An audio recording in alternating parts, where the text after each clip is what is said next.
Welcome to my channel, Good Read Self-Growth. Today we are talking about the book An Enquiry Concerning Human Understanding by the author David Hume.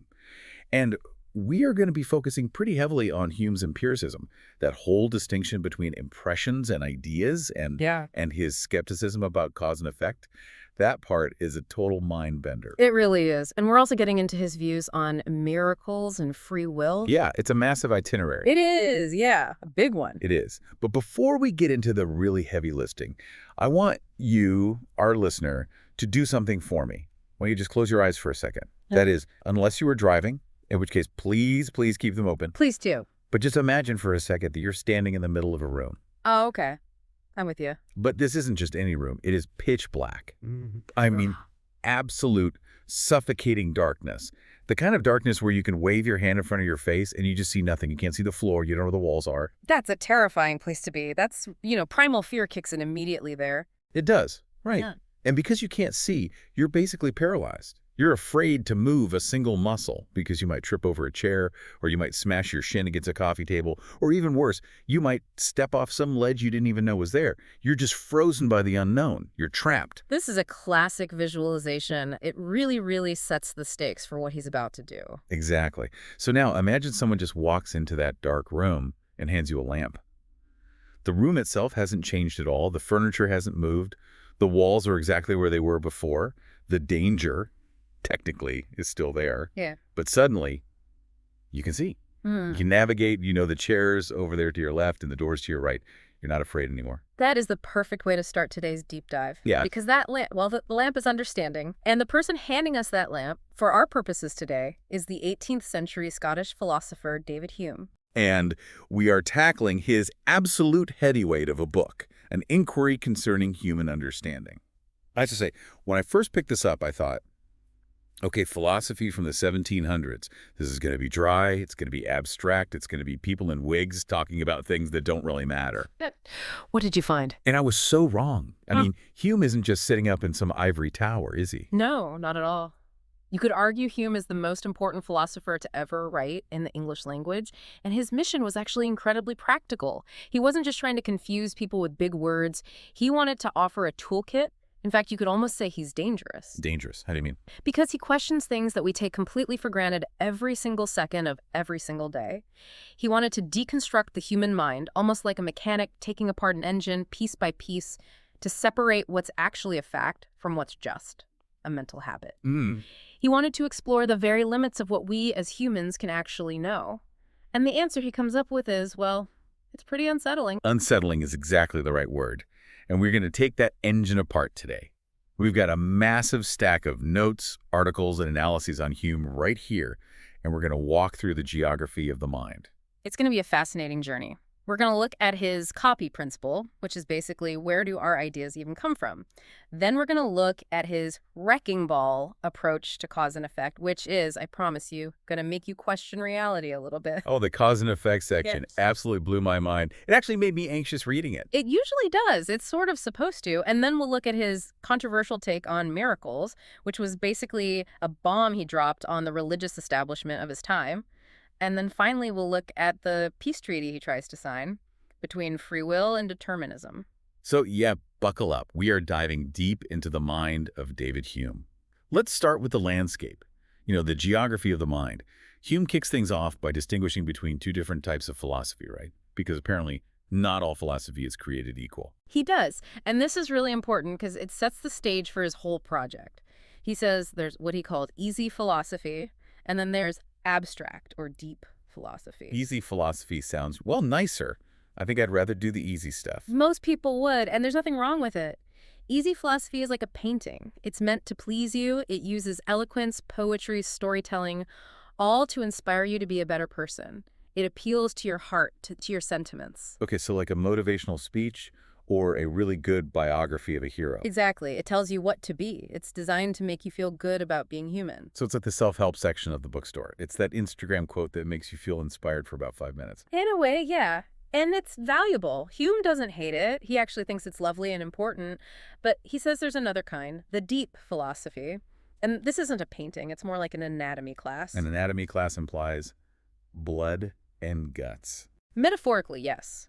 It's not trying to make you feel good. It's trying to dissect the mind to understand the mechanics. It's looking at the muscles and the bones of our thoughts. It doesn't care if the result is pretty. It just cares if it's true. And I'm guessing an inquiry concerning human understanding is the anatomy class. Precisely. And Hume is upfront about it. This is harder. It's drier. It requires painful attention to detail. But he argues that just like a painter needs to understand anatomy to paint a realistic body, you have to know where the muscles attach to the bone. We need this deep philosophy to understand why we think and act the way we do. We're looking at the mental machinery today. Okay, so let's look at the first gear in this machine. Hume talks about impressions and ideas. To me, in just normal conversation, those are synonyms. I have an impression that you're angry. I have an idea that you're angry. It's the same thing. In casual conversation, absolutely. But for Hume, this distinction is the foundational brick of his entire system. If we get this wrong, we get everything that follows wrong. He draws a very sharp, very important line between the two. Okay, so draw the line for me. What's the difference? Impressions are the raw footage of experience. They are vivid, immediate, and forceful. Okay, give me a concrete example. All right, slap your hand on the table right now. Hard. Okay. That stinging sensation, that vibration in your palm, the sharp sound hitting your ear, that is an impression. Look at a bright red apple, that burst of color hitting your retina, that's an impression. Feel a sudden surge of anger because someone cut you off in traffic.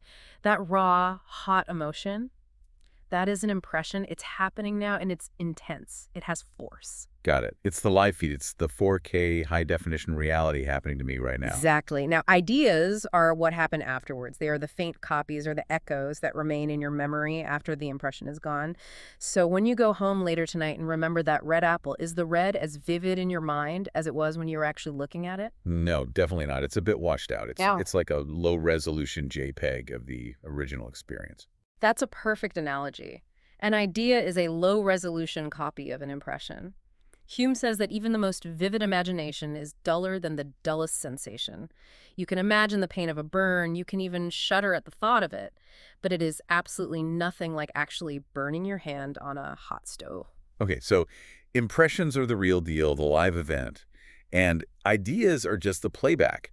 Why does this distinction matter so much? It kind of feels like we're just categorizing things for the sake of it. It matters because it leads directly to Hume's copy principle, and this is the rule that governs his entire view of the mind. He argues that the mind is a blank slate, a tabula rasa. We are not born with ideas. We don't have innate knowledge that's, implanted by God or nature or anything like that. Everything that's in our head. Everything in your head, every single thought must come from a preceding impression. If you haven't sensed it or felt it, you can't really think it. Wait. I have to challenge this. This sounds way too simple. I can imagine things I've never seen. I can imagine, a monster. I can imagine a golden mountain. I've never, ever seen a mountain made of solid gold, but I can see it in my mind's eye right now. Doesn't that prove I can create ideas from scratch? Doesn't that prove the human mind is a creator? That is the classic counter-argument, and it's a good one. Hume was completely ready for it. He would say, okay, let's unpack your golden mountain. You haven't seen a golden mountain, but have you seen gold? Yeah, of course. I've seen a gold ring. And have you seen a mountain? Yes, I've hiked one. So your mind isn't creating something new from nothing. It's just using scissors and glue. It's taking the idea of gold from one impression and the idea of mountain from another impression, and it's just pasting them together. It's a collage, not an original painting. Okay, that's a fair point for the mountain, but what about the monster? I can imagine a creature that doesn't exist on Earth. A dragon. Describe it. It has wings and scales and fangs, and it breathes fire. Okay. Wings, you've seen a bird. Scales, you've seen a fish or a lizard. Fangs. You've seen a wolf or a snake. Fire. You've seen a campfire. Your mind is just raiding the prop closet of your past experiences and taking different things together. Hume argues that the creative limits of the mind are actually very narrow. We think we're infinitely creative, but we're just shuffling a deck of cards we got from experience.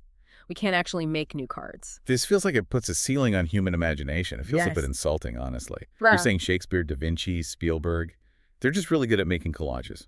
In a way, yes, but look at it from the other side. It's not just about limiting imagination. It provides a powerful weapon against nonsense. Hume calls this a litmus test for bullshit, though he probably used more polite 18th century language. I like litmus tests for bullshit. How does it work? Like a BS detector. Exactly.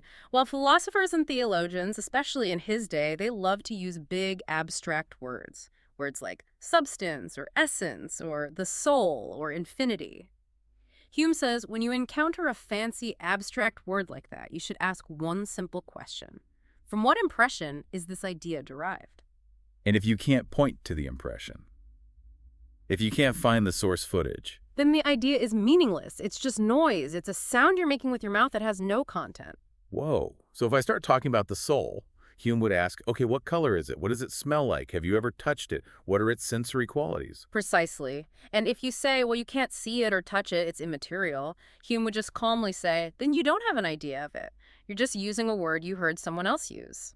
This is the weapon I mentioned earlier. He's effectively handing us a tool to destroy huge swaths of metaphysics.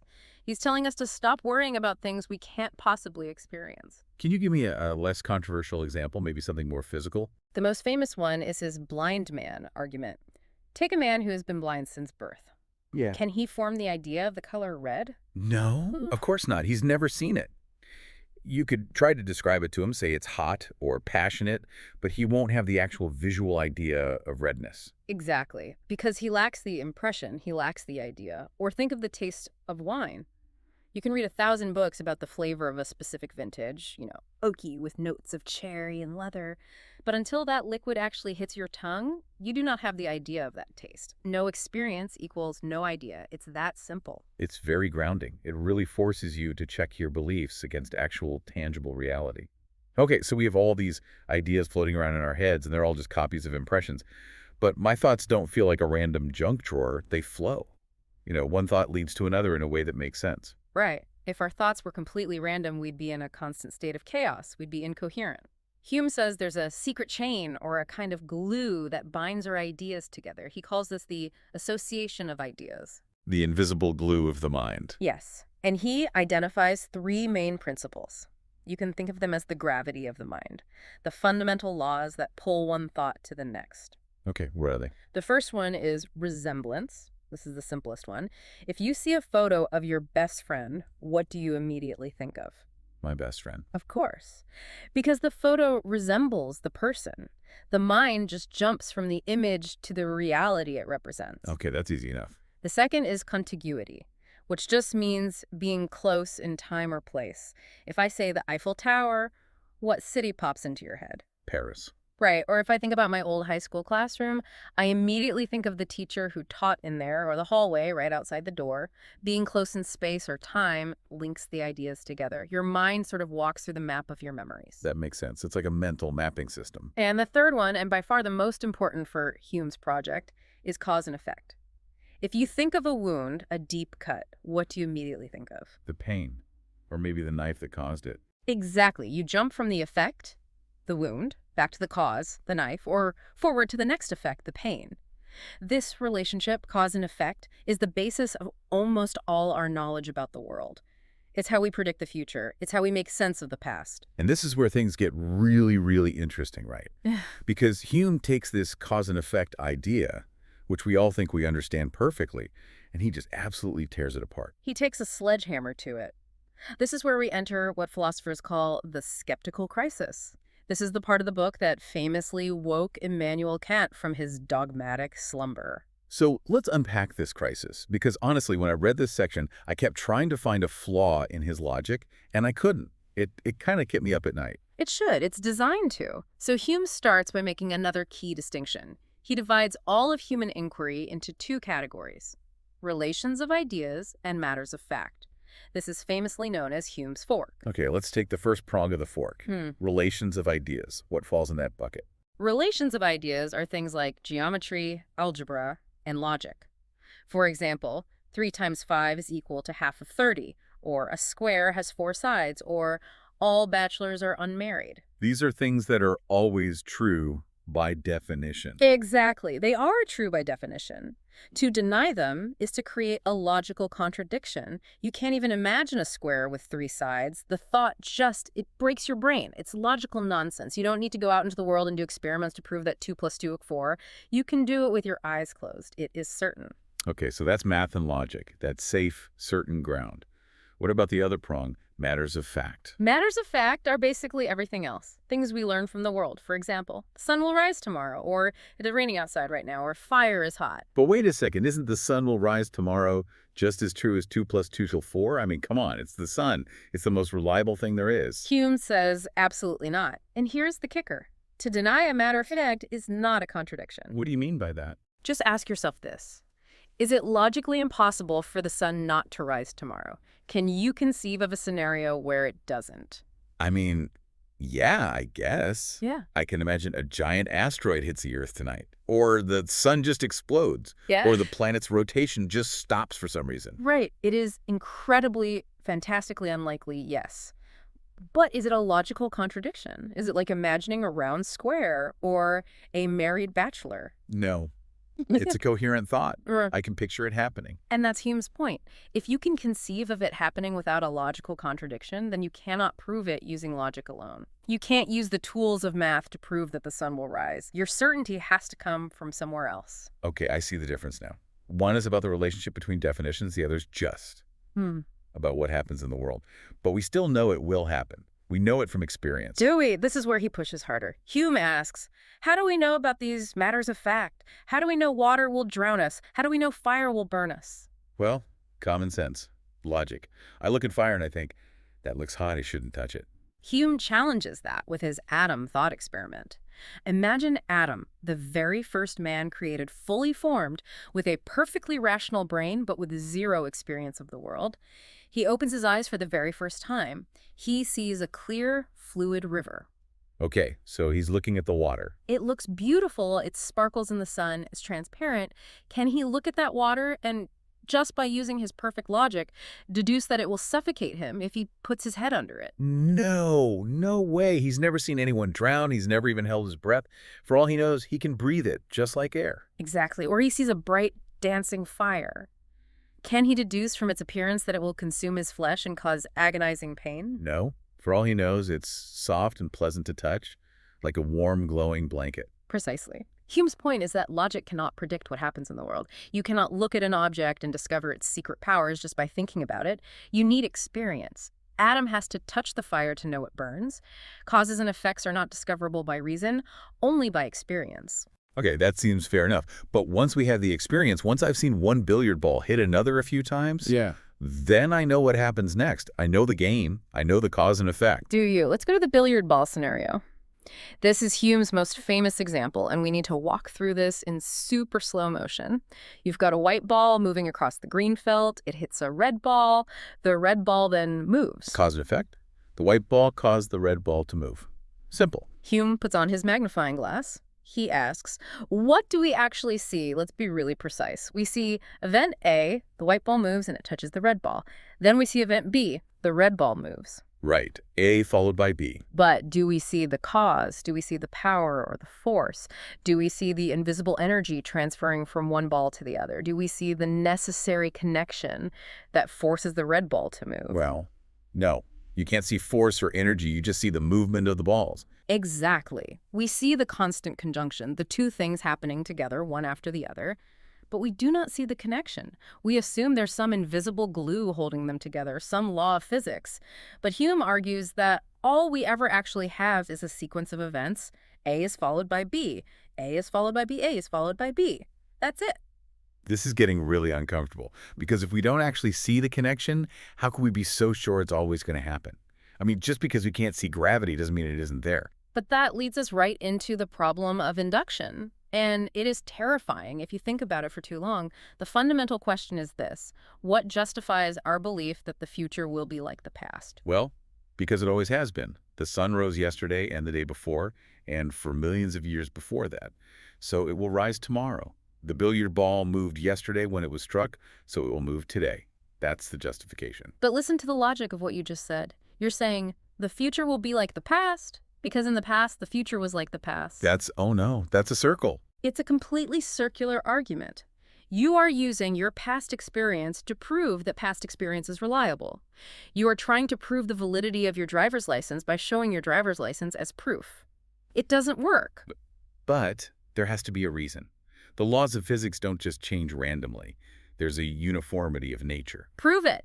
Give me a logical argument that proves the laws of physics are constant and that nature is uniform. You can't use experience because that's the very thing we're trying to validate. And we already agreed you can't use logic because it's not a logical contradiction for the laws to change. No, we have nothing. There's no foundation. Logically, zero. There is no logical proof whatsoever that the laws of physics won't be completely different in 5 minutes. We are operating entirely on a guess. A very, very good guess based on past performance, but a guess nonetheless. This is the dark room all over again, isn't it? We think we know the layout of the room, but we're just assuming none of the furniture has been moved since we last looked. Exactly. We are walking through life with a blindfold on, trusting that the floor will be there to meet our foot with every step just because it was there for the last step, but we have no logical guarantee. I feel like I need a drink. This completely pulls the rug out from under science, doesn't it?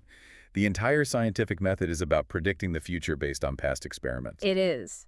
And Hume isn't saying science is useless or wrong. He's saying it doesn't rest on a bedrock of pure logic like we think it does. It rests on something else entirely. So if logic can't bridge that massive gap, if reason can't tell me for certain that the sun will rise, what does? Why aren't we all just paralyzed with existential dread that the world is about to dissolve into chaos? Because nature is smarter than we are. Hume says that since reason is far too slow and too weak to guide us in day-to-day survival, nature has implanted a different, more powerful instinct in us. The solution is custom or habit. Habit. So we're just creatures of habit. That's the big answer. That's it. Custom, he says, is the great guide of human life. We are not logical machines. We are habit-forming machines. We are hardwired by nature to expect patterns to repeat. So it's like a kind of muscle memory for the mind. That's a great way to put it. Hume uses the analogy of a dog. If you ring a bell every time you feed a dog, eventually the dog starts to salivate just at the sound of the bell. It's Pavlov, basically, before Pavlov.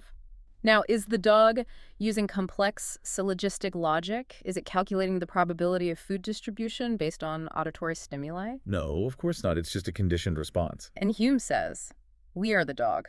When we see smoke and expect fire, it's not a logical deduction, it's a conditioned response. We have seen smoke and fire together so many times that our mind creates a shortcut.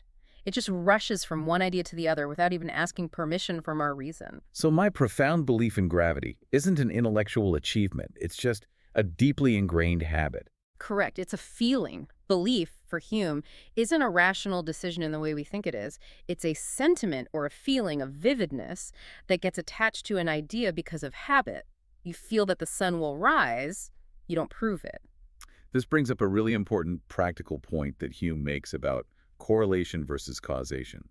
Because if our brains are just these dumb, pattern-seeking machines, we're probably going to find patterns that aren't actually there. Yes, all the time.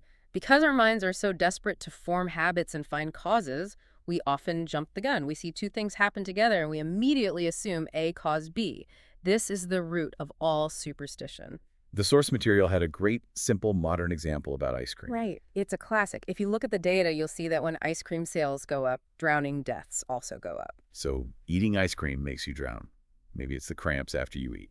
If you're just a habit machine without any critical thinking, you might assume that ice cream causes drowning. But reasoning forces us to look deeper. There's a hidden cause, a third factor, summer. Hot weather makes people eat more ice cream, and hot weather makes people go swimming, which unfortunately leads to more drowning incidents. Hume is basically warning us that our minds are constantly trying to trick us into seeing causes where there are only coincidences, only correlations. Exactly. This habit mechanism is fantastic for survival. It helps us avoid fire and find food quickly, but it's terrible for scientific truth if we aren't extremely careful. It's a quick and dirty tool, not a precision instrument. Think about modern algorithms for a second. I mean, like social media algorithms. Exactly. What are they? They're just massive pattern recognition machines. They see that you liked a cat video, so they show you more cat videos. They don't understand why you liked it. They just see the conjunction. User clicks, followed by user likes. It's pure Humean habit on a massive scale.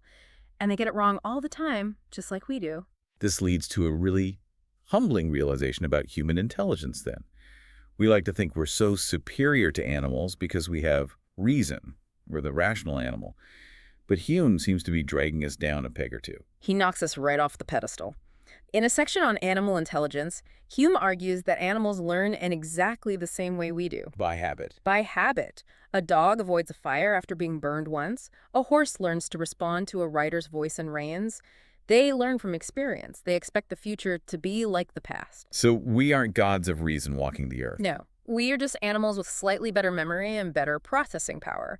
But the underlying operating system, the habit software, is identical. We are running the same basic code as a golden retriever.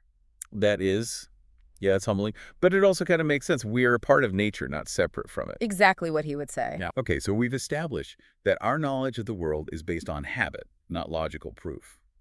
Now, Hume takes this toolkit, this BS detector, and this deep skepticism about testimony, and he applies it to something truly explosive for his time.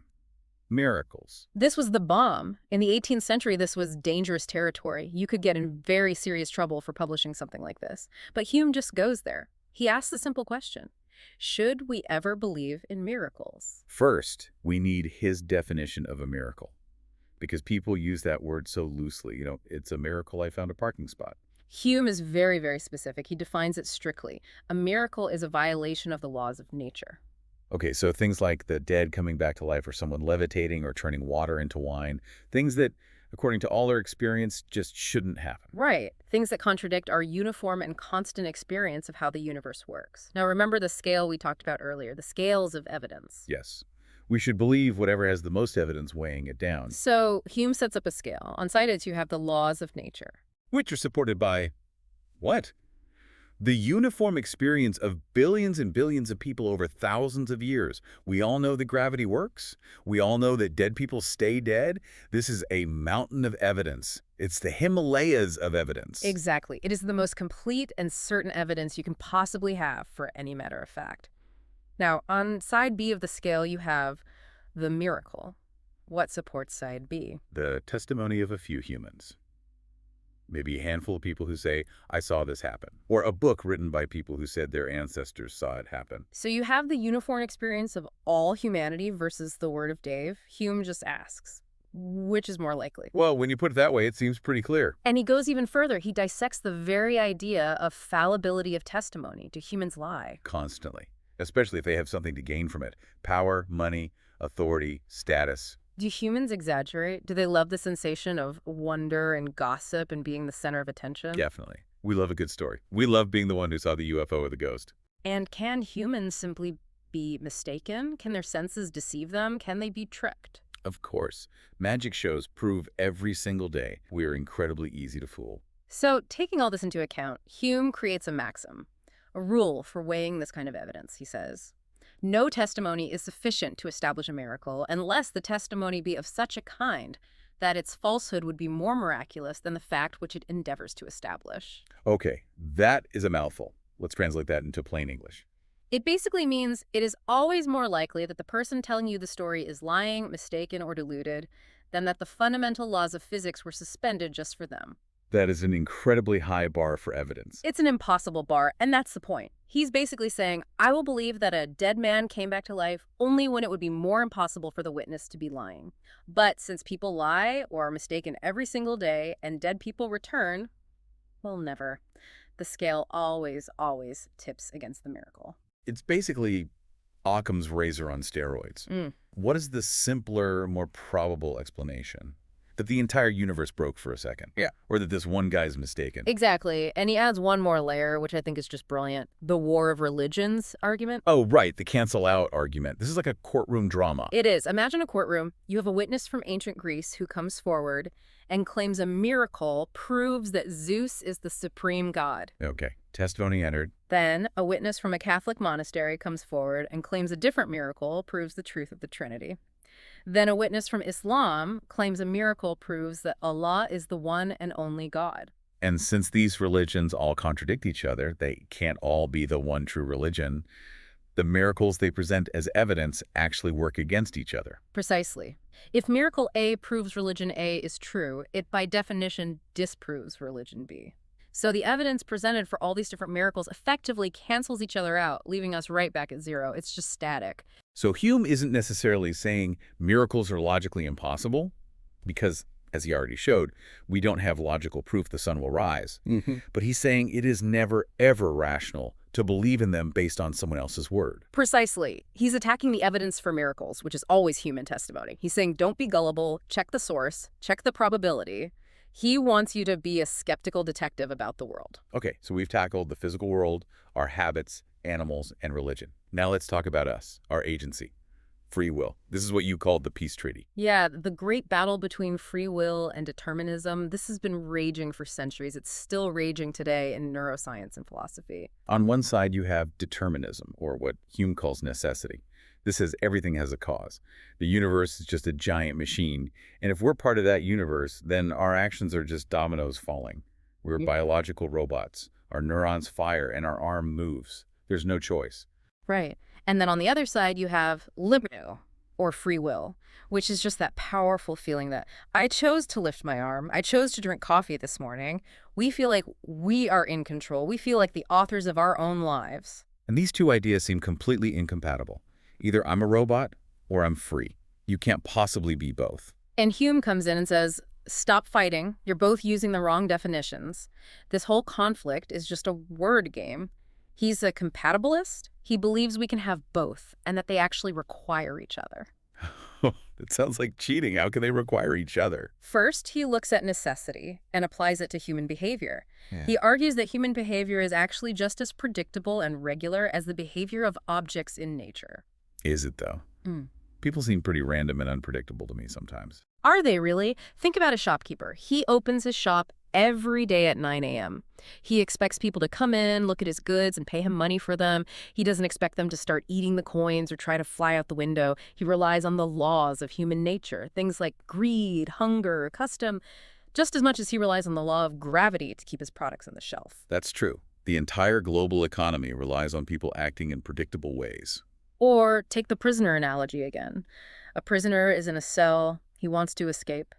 But he doesn't try to bang his head against the stone walls over and over. Why? Because he knows the stone is solid. It's a law of nature. It's futile. Right. But he also doesn't try to bribe the jailer if he knows the jailer is an famously honest, strict man. He fears the jailer's habit of inflexibility just as much as he fears the hardness of the stone wall. He views the jailer's mind as just as determined and predictable as the rock. So we do believe in necessity when it comes to humans. We rely on it every day. If humans were totally random, if your best friend might suddenly decide to stab you or hug you for no reason whatsoever, society would collapse in an instant. We need people to be predictable robots to some extent. Exactly. We need to believe that motives reliably cause actions. Okay, so we're determined by our motives and our character. I'll grant him that. But then, where is the free will? If my character makes me do it, then I'm not really free. This is where Hume redefines liberty. This is the key move. He says liberty is not freedom from cause. That would just be randomness. If your arm just flew up in the air without you wanting it to, that's not freedom. That's a spasm. That's madness. It's not your action. So what is liberty then, according to him? Liberty is the power of acting or not acting according to the determinations of the will. Okay, you have to unpack that sentence for me. It just means you are free if you can do what you want to do. That sounds really simple. Almost too simple. It is, but it cuts right through all the philosophical noise. Go back to the prisoner. Why does he lack liberty? It's not because his will is determined. He wants to leave. That's determined by his desire for freedom. He lacks liberty because the door is locked. He is physically constrained from doing what he wants. Okay, an external constraint. But if that door is open, You can just walk out. and if he chooses to stay inside because, say, he wants to finish his lunch before he leaves, he is acting freely. His action, staying, perfectly matches his will, wanting to finish his lunch. But his wanting lunch was determined by his hunger, which is biological, and his past experiences, his favorite food preferences. He didn't choose to be hungry in the first place. Hume says, who cares? That doesn't matter for the definition of freedom. As long as you are not being forced by an external gun to your head or by physical chains, you are free. You are free to follow your desires, even if those desires themselves were shaped by your background, your biology, and all your past habits. So I am free because I can choose to drink the coffee that's in front of me. But I was determined by my past habits and my caffeine addiction to want the coffee in the first place. Exactly. And for Hume, this completely solves the problem. Right. We have necessity, our character and motives cause our actions, and we have liberty, We can act on our character without external interference. Peace treaty is signed. It's a really clever solution. And it also makes you morally responsible for your actions, because your actions come from you, from your determined character. Precisely. If actions were truly random, you couldn't be held responsible for them. You could just say, I didn't mean to kill him, my arm just did it randomly. No, you killed him because you were angry. The anger is part of your character. Therefore, you are responsible. Wow. Okay, we have covered a massive amount of ground here. We've gone from the mind as a blank slate to the mind as a habit machine. We've smashed the certainty of science. We've questioned miracles, and we've redefined freedom. But this leaves me with a lingering anxiety. If we can't prove the sun will rise, if we're just running on habit, if reality is just this stream of disconnected impressions, how do we live? How do we even get out of bed in the morning? This is the final, beautiful, and maybe most important turn in Hume's philosophy. He addresses the real danger of taking skepticism too far. Because if you take this all too seriously, you could end up as a Pyrrhonian skeptic. Right. Pyrrhonism is the extreme radical skepticism. It's doubting everything to the point of complete paralysis. You can't leave your bed because the floor might dissolve. You can't eat bread because it might have secretly turned to stone. Hume rejects this completely. He says it's unlivable. Nature is simply too strong for it. Yeah, you get hungry eventually. Exactly. You can sit in your study doubting the existence of reality all day long, but eventually your stomach growls. Or a friend calls you over for a game of backgammon. Backgammon. It's a very 18th century reference. He loves his backgammon. And that's his point. Instead of that paralyzing skepticism, he advocates for what he calls academic or mitigated skepticism. It's a healthy skepticism. What does that look like in practice? It means accepting the limits of human knowledge. It means being modest and humble about what you think you know. It means constantly checking your own biases and not being dogmatic or arrogant. It means realizing that your most cherished truth is probably just a very strong habit. But you still go on and live your life. Yes. Hume has this famous, beautiful quote, "Be a philosopher, but amidst all your philosophy, be still a man." I love that. He says that deep skepticism is a tool for the study room. When you're alone, thinking, deconstructing the mind, be a ruthless skeptic. Tear it all down. But when you walk out of that room to go play backgammon or dine with your friends or play with your kids, let habit take over. Let nature run the show. We must act to live, even if we can't prove everything logically. It's about finding a balance. Keep that lamp of understanding in your pocket, but don't be so afraid of the dark that you refuse to walk through the room. Exactly. Don't be the person who's paralyzed in the dark.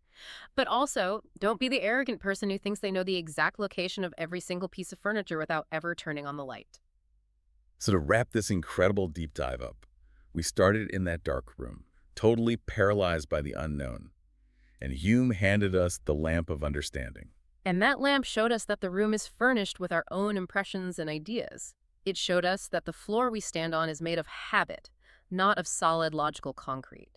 It showed us that the ghosts we might fear like superstition and dogma tend to disappear when we shine the bright light of evidence on them. And it showed us that while we are, in a way, machines of cause and effect, we are free to run just as long as the doors aren't locked. It's a philosophy that is profoundly skeptical, yet also profoundly human. It doesn't promise us absolute truth or certainty. It just promises us a way to navigate the uncertainty with grace, humility, and sanity. So here's my final thought for you, the listener, to take away from all this.